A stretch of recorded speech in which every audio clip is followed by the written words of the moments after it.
Hello दोस्तों, तो आज की इस वाली वीडियो में मैं आप लोगों के लिए एक्सप्लेन करने वाला हूँ टेल्स ऑफ हर्डिंग गॉड्स के लेटेस्ट एपिसोड को। तो इस एपिसोड की शुरुआत होती है और हम किन्मू को उसके रेसिडेंस में देखते हैं, जो इंपीरियल कोर्ट के मीटिंग को अटेंड करके वापस आ चुका था। तभी यहाँ पे शाओफान आते हुए किन्मू से कहने लगा कि उसने ब्लैक आयरन को इकट्ठा कर लिया है, इसलिए अब किन्मू को आयरन शिप बनाना होगा। वैसे भी ये समय पैसे कमाने के लिए बहुत ही अच्छा है। जो सुनकर किन्मू शाओफान से कहने लगा कि आयरन शिप बनाने में बहुत ज्यादा टाइम और मेहनत लगती है, मगर जैसा कि मैंने तुम्हें जुबान दिया था तो मैं तुम्हें मना नहीं करूंगा, तो अब तुम यहाँ पे अपने शिप के बनने का इंतजार करो। जो कहने के बाद किन्मू आयरन शिप बनाने के लिए डीमन कल्ट के क्राफ्ट हॉल की तरफ जाने लगता है। दूसरे सीन में हमें क्राफ्ट हॉल का सीन दिखाया गया जहाँ पे सभी वर्कर्स ने काम करना शुरू कर दिया था। मतलब किन्मू ने इन्हें ब्लैक आयरन से शिप बनाने का ऑर्डर दे दिया है। इसी के साथ अब अगले सीन में किन्मू डीमन कल्ट के गार्डियंस के साथ था, जहाँ वो इन दोनों से कह रहा था कि आप दोनों को डिजास्टर रिलीफ के लिए एम्परर के साथ जाना है, आप दोनों भरपूर तरह से उनकी मदद करना। जो सुन के दोनों गार्डियंस इसके लिए तैयार हो चुके, मगर अब ब्लैक रोब गार्डियन किन्मू से पूछने लगे कि अगर एम्परर उन्हें कोई टाइटल या पोजीशन दे तो तब उन्हें क्या करना होगा, जिसपे किन्मू कहने लगा कि आप दोनों उसे एक्सेप्ट कर लेना, क्योंकि फ्लेम नेशन डीमन कल्ट का ही ब्रांच है। और हाँ, आप दोनों थोड़ा केयरफुल रहना। डिवाइन ब्रिज रिलम के प्रैक्टिशनर्स कभी भी किसी के अंडर काम करना पसंद नहीं करते, वो खुद को सुपीरियर समझते हैं। उनके नजर में मॉर्टल्स की मदद करना निचले दर्जे का काम है, इसलिए कुछ एक्सट्रीमिस्ट प्रॉब्लम क्रिएट कर सकते हैं। हो सकता है वो हमारे डीमन कल्ट को भी टारगेट करे। जो सुन के लेडी गार्डियन किन्मू से कहने लगे कि आप फिक्र ना करे, डीमन कल्ट का कोई कुछ नहीं उखाड़ पाएगा। हमारा डीमन कल्ट आज तक मजबूती से बस यूं ही नहीं खड़ा, इसके पीछे कुछ न कुछ रीजन जरूर है। जो कहने के बाद ये दोनों गार्डियंस टेलीपोर्ट होकर यहाँ से एम्परर की मदद करने के लिए चले गए, जिसके बाद किन्मू भी यहाँ से चला गया। अब इधर हम शाओफान को देखते हैं, जो यहाँ पे बैठे बैठे बोर हो रहा था, इसलिए अब वो यहाँ से उठकर कहीं जाने लगा। इसी के साथ हमें दोबारा से क्राफ्ट हॉल का सीन दिखाया गया, जहाँ पे वर्कर्स आयरन शिप को बनाने में खूब मेहनत कर रहे थे। उतने में ही यहाँ पे शाओफान भी आ गया, जो छुपके से इन सभी चीजों को देखने लगा। वो यही नहीं रुकता, वो हॉल के और भी ज्यादा अंदर जाने लगता है। हालांकि उसे पता नहीं था कि वो यहाँ पे कितनी बड़ी गलती कर रहा है। दूसरी तरफ किन्मू क्राफ्ट हॉल के मास्टर के साथ यहीं पे मौजूद था, जो उनके साथ मिलकर आयरन शिप के बारे में डिस्कस कर रहा है। इधर शाओफान ने जैसे ही किन्मू को देखा, वैसे ही वो यहाँ पे घबरा गया और दबे पाव छुपने जाने लगा।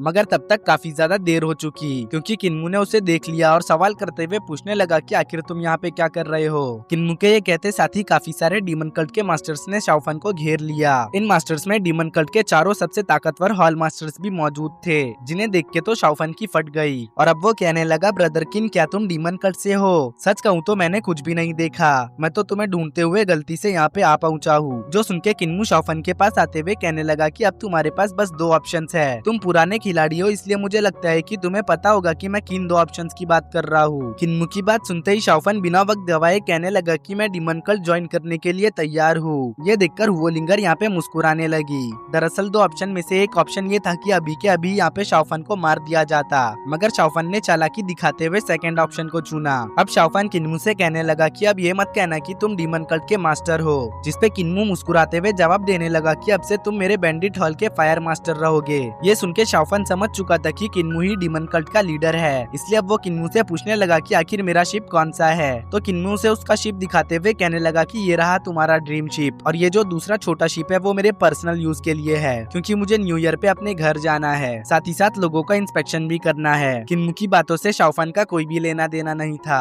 क्योंकि वो यहाँ पे कुछ बड़ा सोच रहा था। इसलिए अब वो किन्मू से पूछने लगा कि क्या मैं इस छोटे शिप के बदले वो बड़ा शिप ले सकता हूँ। दरअसल शाओफान सोच रहा था कि बड़े शिप पर एक बार में बहुत सारे पैसेंजर्स आ सकते हैं, मतलब जितने ज्यादा लोग उतने ज्यादा पैसे। शाओफान की बात सुनते ही किन्मू बड़ा शिप देने से मना कर देता है और उसे समझाते हुए कहने लगता है कि ये बड़ा शिप डिजास्टर रिलीफ के लिए तैयार किया जा रहा है, इसे हमारे लोग रिलीफ भेजने के लिए इस्तेमाल करेंगे। वैसे भी इस बड़े शिप के मुकाबले ये छोटा शिप बहुत ज्यादा फास्ट है, शिप जितनी ज्यादा तेज होगी लोकेशन पे पहुंचने में उतना ही कम वक्त लगेगा। शाओफान को समझाने के बाद किन्मू विलेज लौटने के लिए तैयारी करने लगा। वो यहाँ पे अपने स्टोरेज बैग से फालतू के सामान को बाहर निकाल रहा था, मगर गलती से उसने विलेज चीफ की पेंटिंग भी बाहर कर दिया, जिसे हुओलिंगर देखने जाने लगी। मगर एन मोमेंट में आके किन्मू उसे रोक देता है और कहने लगता है ये पेंटिंग बहुत ज्यादा खतरनाक है, इसलिए इससे दूर रहना। जो कहने के बाद किन्मू ने विलेज चीफ की पेंटिंग को स्टोरेज बैग में रख लिया, जिसके बाद अब किन्मू यहाँ से जाने के लिए पूरी तरह से तैयार हो चुका था। इसी के साथ हमारा सीन कट होके मॉन्क टेम्पल पे आया, जहाँ पे क्राउन प्रिंस मॉन्क टेम्पल से वापस जाने लगा। मतलब कि उसने यहाँ पे मॉन्क मास्टर से सक्सेसफुली मीटिंग कर लिया है। मीटिंग में क्या बात हुई वो फिलहाल के लिए हमें यहाँ पे नहीं बताया गया, मगर इतना तो जरूर कंफर्म है कि ये नेशन के रिलेटेड नहीं होगा। खैर ये तो हमें आने वाले वक्त में पता चल ही जाएगा। इधर अब हम प्रीवियस एरा के तीनों मास्टर्स को देखते हैं जो आपस में क्राउन प्रिंस के बारे में ही बात कर रहे थे। इमॉर्टल टियान कह रही थी क्राउन प्रिंस बात करने में बहुत ज्यादा क्लियर और इम्प्रेसिव है, हमें एक मर्तबा उसे मौका देख के जरूर देखना चाहिए। जिसपे शॉर्ट मास्टर ली कहने लगा कि लेकिन एम्पर के पास अभी भी जीने के लिए बहुत सारा वक्त है, मुझे नहीं लगता एम्पर खुशी से थ्रोन को छोड़ेगा। जो सब कहते हुए ये तीनों प्रीवियस एरा के एक्सपर्ट्स एक कमरे में आ चुके जहाँ पे पहले से ही जैनसन मौजूद था। अब मास्टर किन कहने लगे कि पहले के टाइम में एब्डिकेशन हुआ करता था, मतलब रूलर खुशी से अपना थ्रोन पास डाउन कर दिया करता था। जो काबिल होता था उसे थ्रोन दिया जाता था और जो जालिम होता था उसे गद्दी छोड़ देनी पड़ती थी। यही हेवन का रूल था। तो अब दोबारा से इस हेवनली रूल को लाना होगा। जो सुन के शॉर्ट मास्टर ली कहने लगे कि हम दोबारा से डाक्शियन वाला मामला होने नहीं दे सकते, हमें सबसे पहले डीमन कल्ट के मास्टर का कुछ करना होगा। क्या किसी ने उस लड़के के बारे में कुछ सोचा है? जिसपे immortal Tian burning incense offering perform करते हुए कहने लगे कि हमें थोड़ा ध्यान देना होगा। एक मर्तबा अगर ऑल आउट वॉर शुरू हो गया तो हम पीछे नहीं हट सकते, हमें इसमें बहुत से लोगों की कुर्बानी भी देनी पड़ सकती है। इमॉर्टल टियान के पीछे पीछे दोनों एक्सपर्ट्स भी ऑफरिंग परफॉर्म करने लगे। जिसके बाद मास्टर किन कहने लगे कि ये हमारे पास बहुत ही अच्छा मौका है पूरे हिस्ट्री का, मतलब अगर ये जैसा सोच रहे वैसा हो गया तो उनका नाम भी हिस्ट्री में लिखा जाएगा। उतने में ही शॉर्ट मास्टर ली कहने लगे कि डीमन कल्ट का लीडर अभी बस 5 एलिमेंट्स रियलम पे है, ऊपर से वो अभी अभी ही लीडर बना है। इसका मतलब डीमन कल्ट में उसकी पकड़ अभी तक मजबूत नहीं हुई होगी। इन तीनों एक्सपर्ट्स की बात जैनसन भी सुन रहा था। इसी के साथ हमारा ये सीन यहीं पे कट हो गया और हमें दूसरे सीन में इंपीरियल एडवाइजर और उनकी वाइफ को लिटिल जेट कैपिटल के एक रिकॉर्ड रूम में दिखाया गया जहाँ पे ये दोनों एंशिएंट रिकॉर्ड्स को पढ़ रहे थे। इंपीरियल एडवाइजर फिलहाल जिस बुक को पढ़ रहे थे उसमें एक नाम बार बार आ रहा था, इसलिए वो एल्डर से पूछने लगे कि आखिर ये फाउंडिंग एम्परर एरा और फाउंडिंग एम्परर नेशन क्या है, क्या ये कोई एरा है या कोई डायनेस्टी? तो एल्डर बताने लगे कि डाउ सेक्ट वाले इसे फाउंडिंग एम्परर कहते हैं और जेन सेक्ट वाले इसे एम्प्टी मॉर्निंग एम्परर कहते हैं। जो कहने के बाद एल्डर इंपीरियल एडवाइजर को एक स्क्रोल दे चुके, फॉर्मेशन ड्वेलिंग डिस्ट्रक्शन एम्प्टीनेस, मतलब एम्प्टी एरा 4th एरा है। तो एल्डर कहने लगे फाउंडिंग एम्परर का डिवाइन किंगडम डाजू कॉन्टिनेंट का हिस्ट्री है। जो सुनके तो एडवाइजर की वाइफ को एक बहुत बड़ा शॉक लगा क्योंकि उसने पहली बार डाजू कॉन्टिनेंट के इस हिस्ट्री को जाना है। अब एल्डर बताने लगे कि फाउंडिंग एम्परर एरा में कुछ लोगों के ग्रुप ने डिवाइन ब्रिज रियलम को रिपेयर किया था और उन्हीं लोगों ने आगे चल के ग्लोरियस डिवाइन किंगडम का निर्माण किया, लेकिन बाद में अपर रियलम के गॉड्स ने डिवाइन किंगडम में हेवनली क्लेमिटी भेजा, जिस वजह से फाउंडिंग एम्परर का नेशन तबाह बर्बाद हो गया। जो सब सुनकर एडवाइजर कहने लगे अगर उन लोगों ने डिवाइन ब्रिज रियलम को रिपेयर किया था मतलब कि वो गॉड लेवल को अचीव कर चुके हैं। जिस पे एल्डर कहने लगे उन लोगों को देख पाना बहुत ज्यादा मुश्किल और रेयर है, उन लोगों को गॉड्स अबेंडेंट पीपल कहते हैं।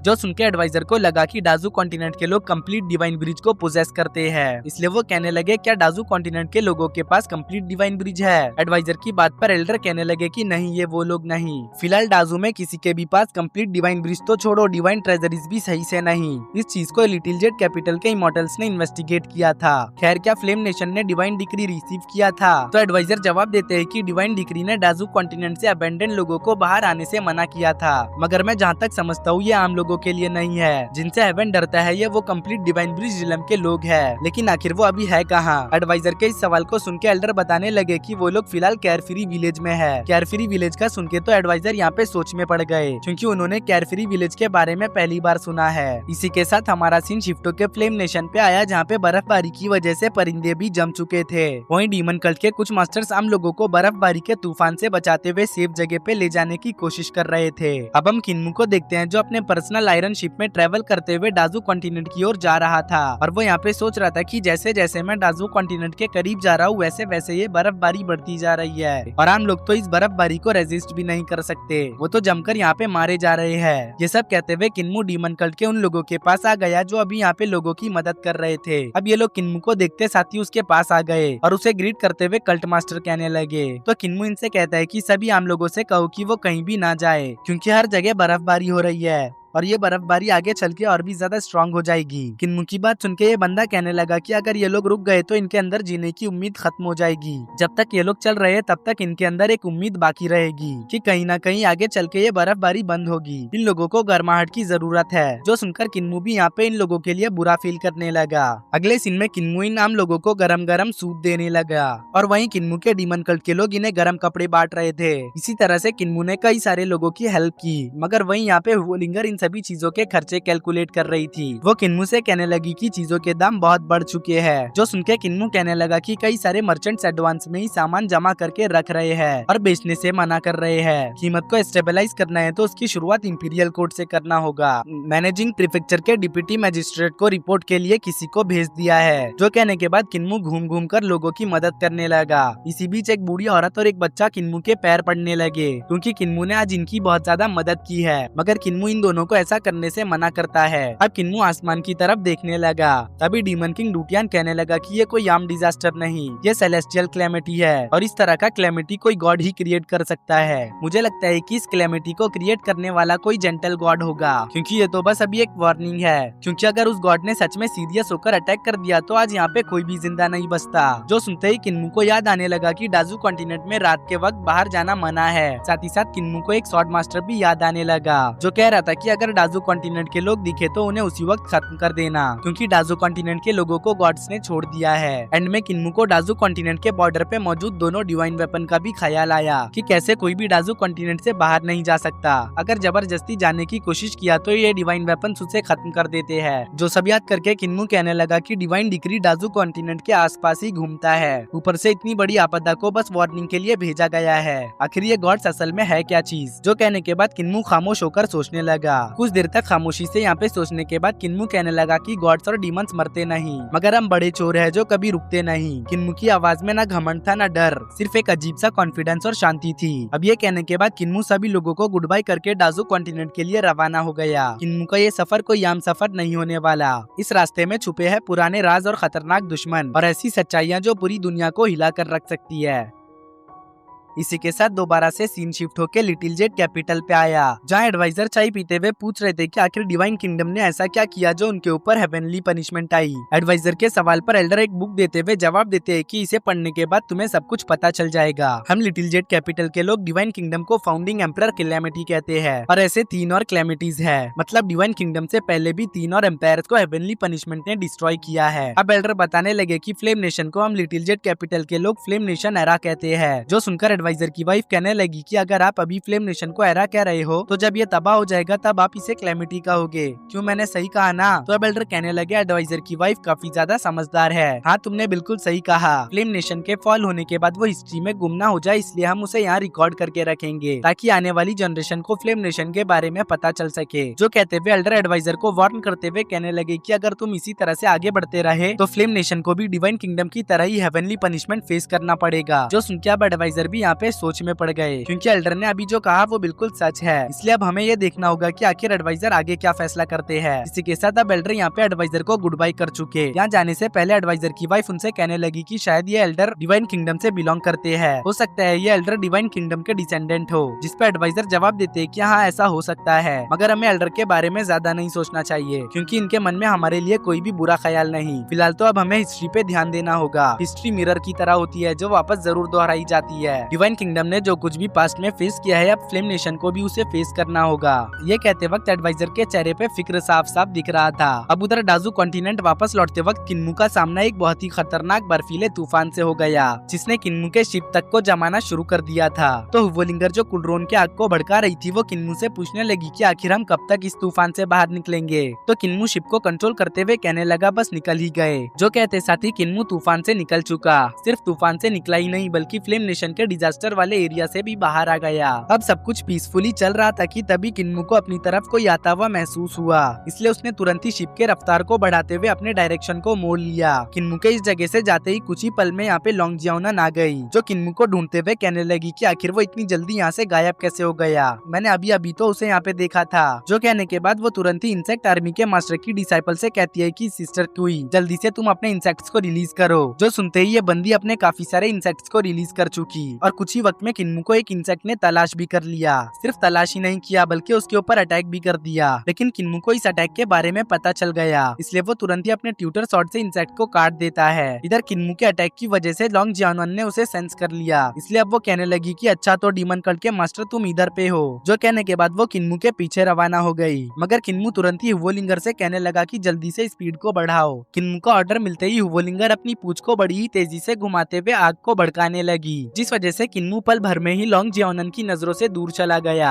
मगर लॉन्ग जियोनन अभी भी सिस्टर कुई के साथ मिलकर किन्मू का पीछा करने में लगी हुई थी। इधर ये देख के किन्मू मुस्कुराने लगता है, क्योंकि वो जानता था कि ये दोनों इस रफ्तार से कभी भी किन्मू का पीछा नहीं कर पाएगी। अभी किन्मू मुस्कुरा ही रहा था कि तभी उसके शिप को सामने से किसी ने ब्लॉक कर लिया और सामने से आवाज आने लगी कि डीमन कल्ट के मास्टर, तुम अपनी रिस्पॉन्सिबिलिटीज से भाग नहीं सकते।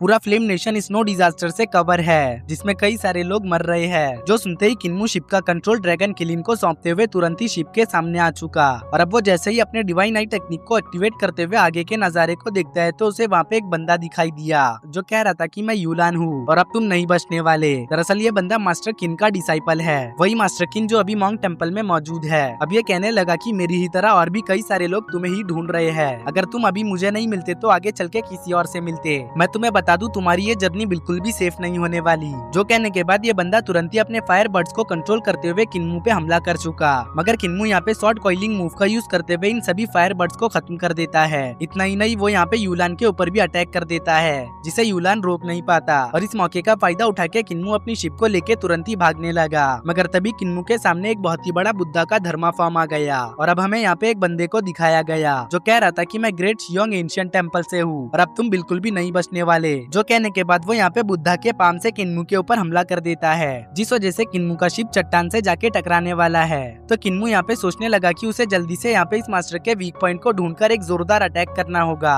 वरना मेरी ये शिप डिस्ट्रॉय हो जाएगी। अब किन्मू तुरंत ही यहाँ से निकलने के लिए गॉड ट्रांसफॉर्मेशन को एक्टिवेट कर लेता है, जिस वजह से पाम अटैक डिस्ट्रॉय होते हुए यहाँ पे फायर लॉर्ड का फॉर्म आ चुका, जो देख के ये मास्टर भी यहाँ पे काफी ज्यादा हैरान था। उतने में ही किन्मू अग्रेसिवली इस मास्टर पे हमला करने लगता है। किन्मू के अटैक्स इतने ज्यादा फियर्स थे कि ये मास्टर्स भी उन्हें ब्लॉक नहीं कर पा रहा था। किन्मू के अटैक्स की वजह से ये मास्टर यहाँ पे पीछे जाते हुए घायल हो चुका, साथ ही साथ बुद्धा का धर्मा फॉर्म भी डिसअपियर हो गया। दूसरी तरफ ड्रैगन किलिन ने शिप को चट्टान से टकराने से बचा लिया था। अब किन्मू यहाँ पे मुस्कुराते हुए इस बंदे को देखते हुए सीधा अपने शिप पे आ चुका, और ये बंदा यहाँ पे किन्मू का कुछ भी नहीं बिगाड़ पाया। अब शिप पे लौटने के बाद किन्मू कहने लगा कि उसके पीछे पूरे 4 सेक्ट के लोग पड़े हुए हैं। ऐसा लगता है डाजू कॉन्टिनेंट की ये जर्नी अब लंबी होने वाली है। किन्मू के इसी बात के साथ हमारा ये एपिसोड यहीं पे एंड होता है। मुझे उम्मीद है कि आप लोगों को ये वीडियो पसंद आई होगी। अगर वीडियो जरा भी पसंद आई है तो एक प्यारा सा कमेंट करके वीडियो को जरूर से लाइक कर देना।